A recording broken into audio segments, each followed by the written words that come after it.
high ready versus low ready. Well, are you talking high port, high ready? Like the Navy SEALs?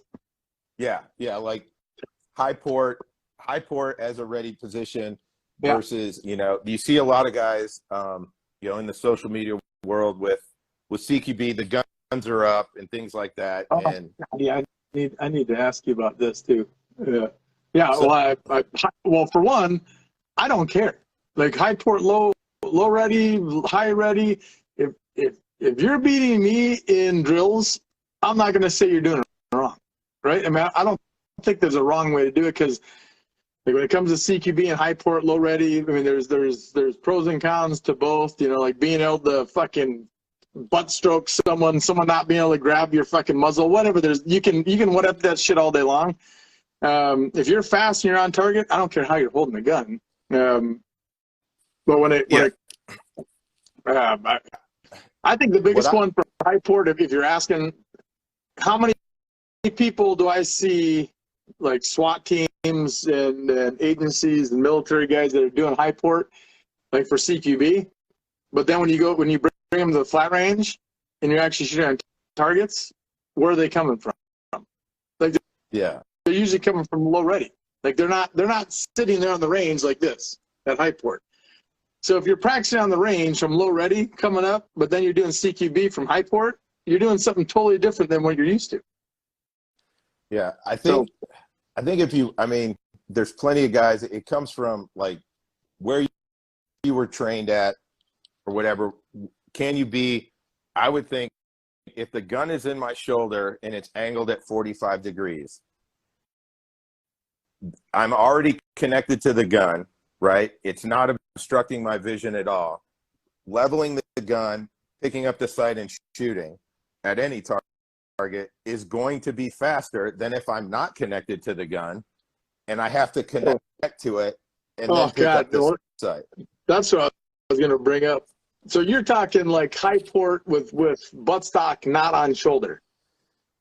Yeah, I don't think the buttstock, if the buttstock is ever on the shoulder, right? It's kind of under the arm, and they see it as like this. Yeah.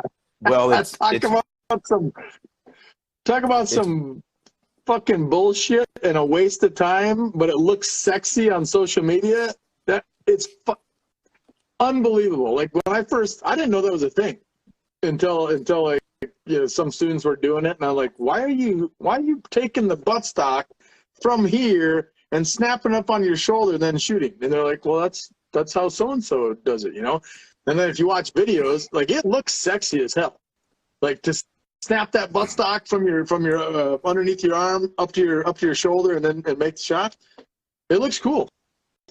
But you want to talk about a waste of time and not consistent of having that buttstock be on your shoulder every time you make that shot? It's fucking stupid.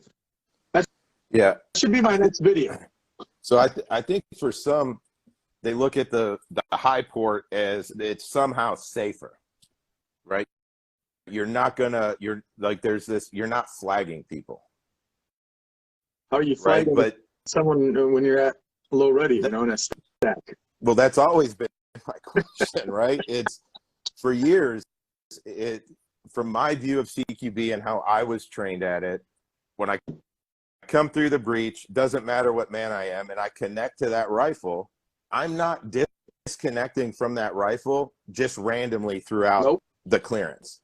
And that's one thing where you see, in my opinion, you see guys that don't do CQB for real. I'm not talking about you don't serve warrants or things like that, but you don't fight in the house versus guys that fight in the house, right? A lot of these things, you'll quickly arrive to the same ideas if you're up against willing armed adversaries that want to bang it out in rooms.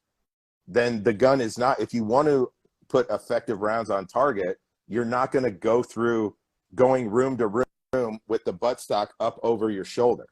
Yeah, it's insane.